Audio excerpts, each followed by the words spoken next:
rasgai os vossos corações e não as vossas vestes,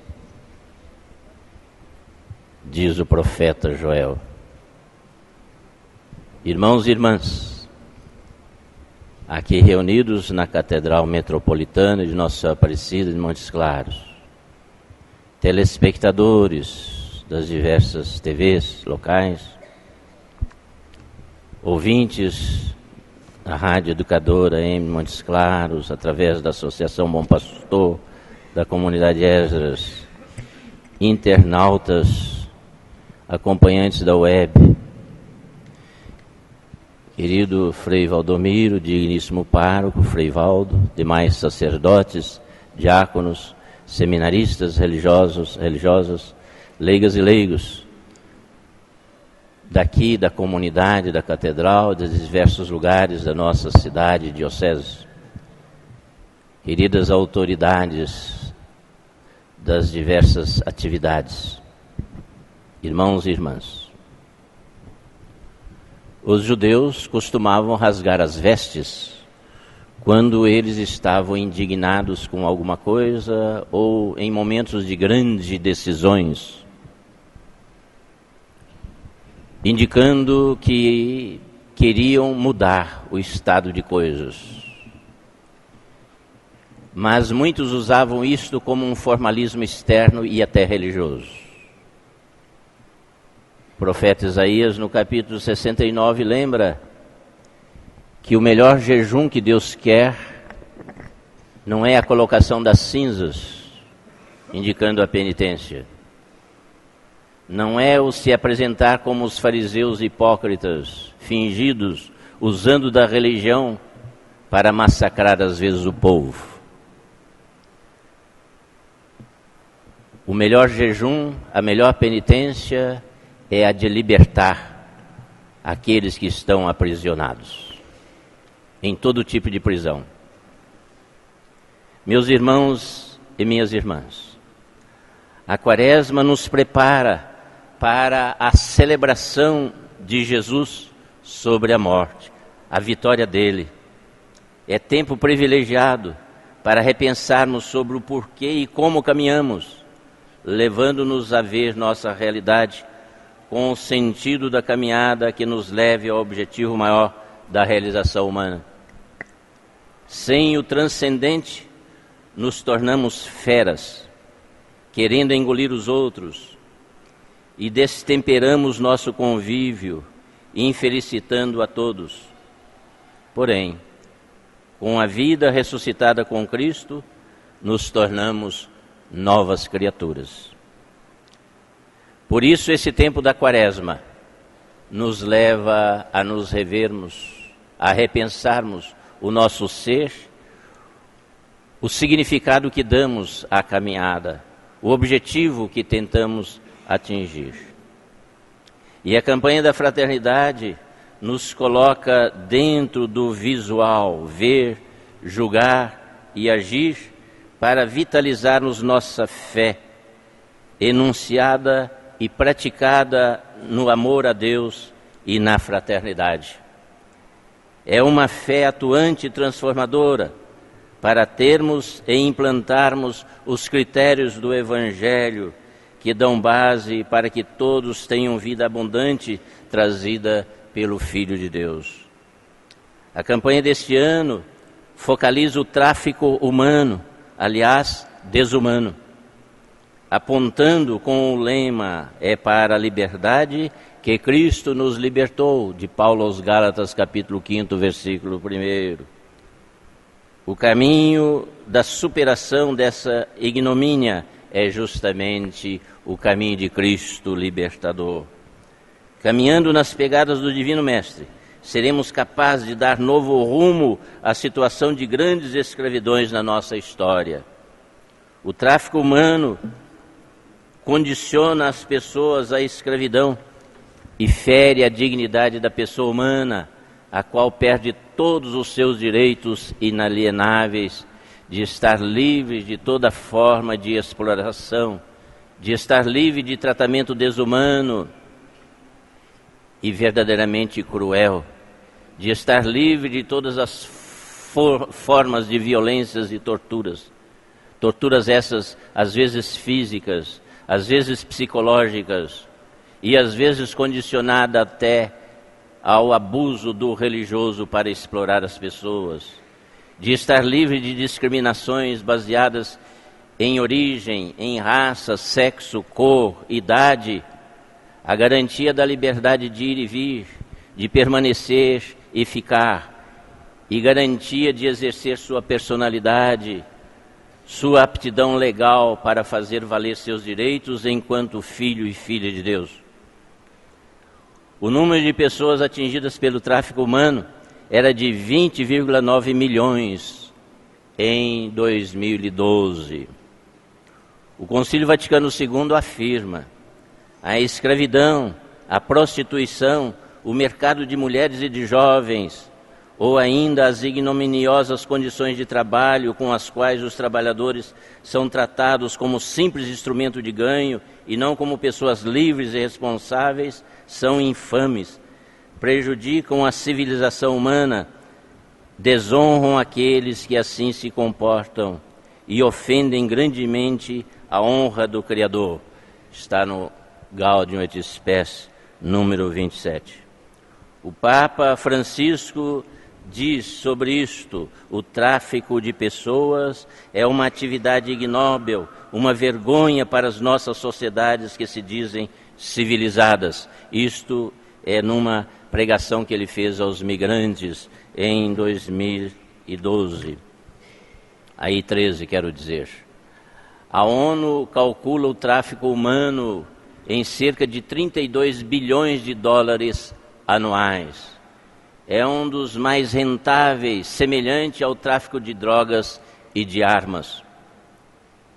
Há diversas modalidades de tráfico humano, meus irmãos e minhas irmãs. Em primeiro lugar, o tráfico para a exploração no trabalho.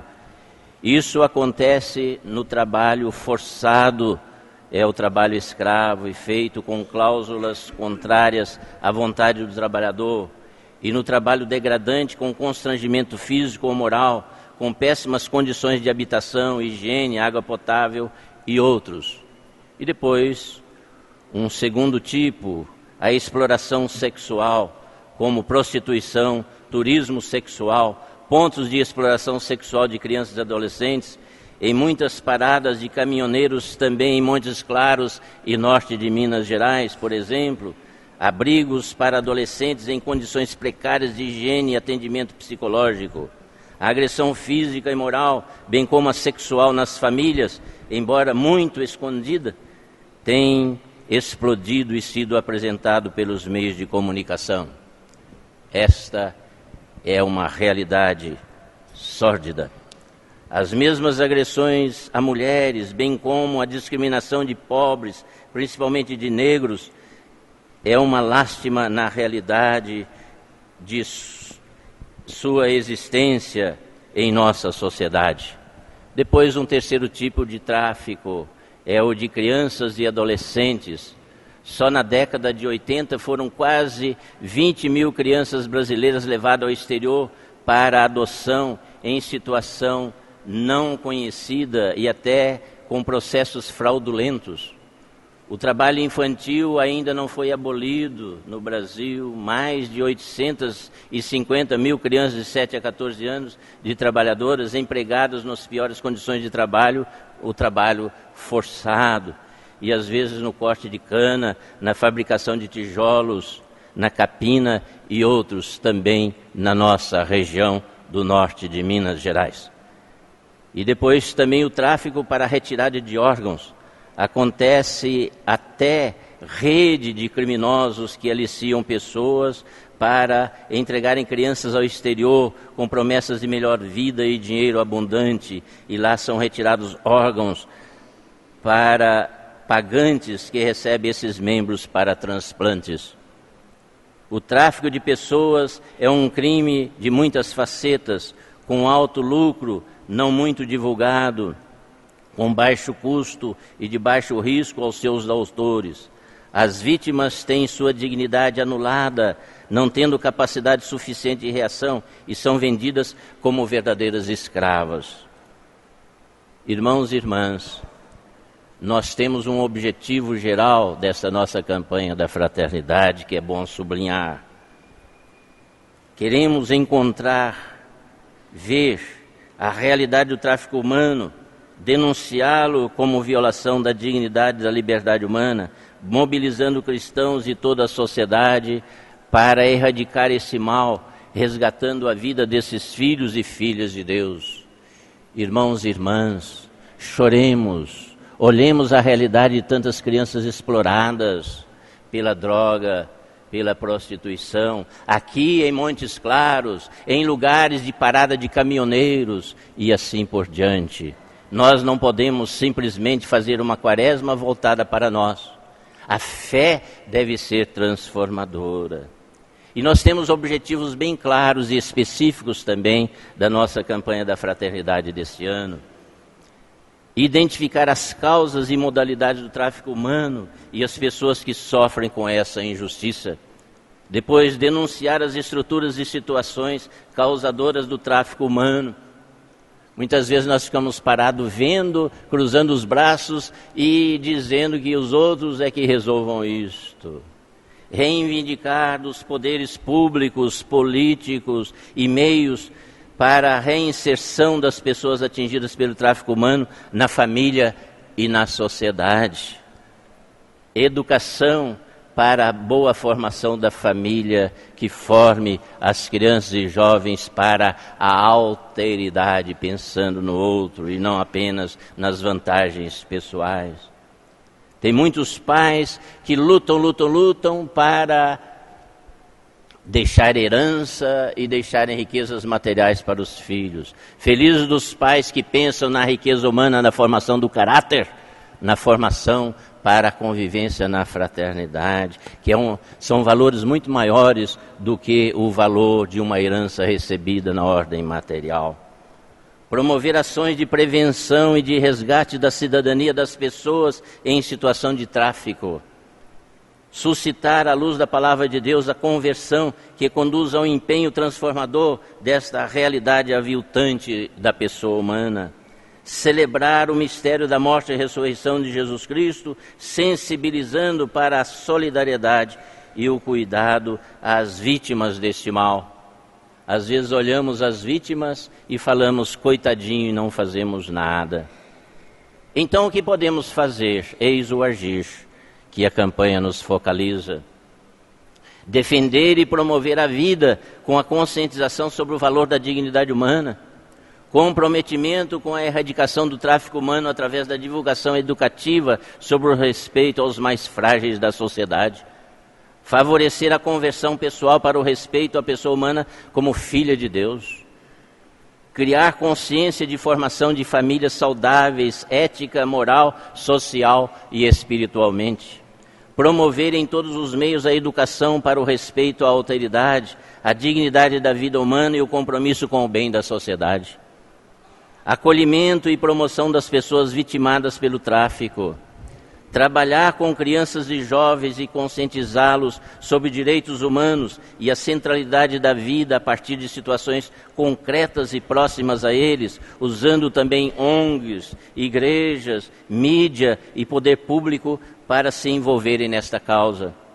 Enfrentamento do trabalho escravo com a campanha Olho Aberto para Não Virar Escravo e fortalecer a rede Um Grito pela Vida já existente na nossa sociedade. Promover mais as pastorais sociais, como a da mulher marginalizada, a do menor, da juventude, fóruns sociais, grupo de superação da escravidão, dos mais frágeis e do tráfico humano, com parceria entre pastorais e organismos da sociedade civil e também até de políticos exigindo políticas públicas que atendam o povo e não a interesses minoritários, às vezes de grupos mais privilegiados. Trabalhar com políticas para reforçarem ações civis de superação do tráfico humano. Usar os subsídios da igreja, especificamente da nossa arquidiocese, temos um livrinho feito próprio para isto. Vamos divulgar em nossas famílias, em nossas comunidades, para aí tratarmos deste assunto com mais objetividade, interioridade e proveito pessoal comunitário e social. Então, que essas reuniões possam acontecer em nossas famílias, de modo especial nesse tempo privilegiado da nossa Quaresma. Ajudar com a coleta da fraternidade no Domingo de Ramos, como fazemos todos os anos, para a obtenção de fundos e ajudarmos os lugares mais necessitados para a superação do tráfico humano. E assim também outras iniciativas. Irmãos e irmãs, aqui reunidos na Catedral e nos seguindo pelos meios de comunicação, o melhor da campanha está na conversão pessoal, eclesial e social, para uma nova forma de amar o semelhante como Cristo, ajudando a enfrentar o tráfico humano com convicção, coragem, esforço, união e determinação. Afinal, Jesus promete estar presente em toda pessoa que o amar no semelhante necessitado. É o bom samaritano. Ah, como precisamos ser bons samaritanos, de modo especial das crianças marginalizadas. Nos mais explorados, vemos o semblante de Cristo, convidando-nos para amá-lo em quem é injustiçado. Ele nos ajuda a viver libertos, quando libertamos no explorado que necessita de quem age como Cristo. E então a Páscoa acontece, porque nos transformamos em novas criaturas com o Senhor ressuscitado. Amém.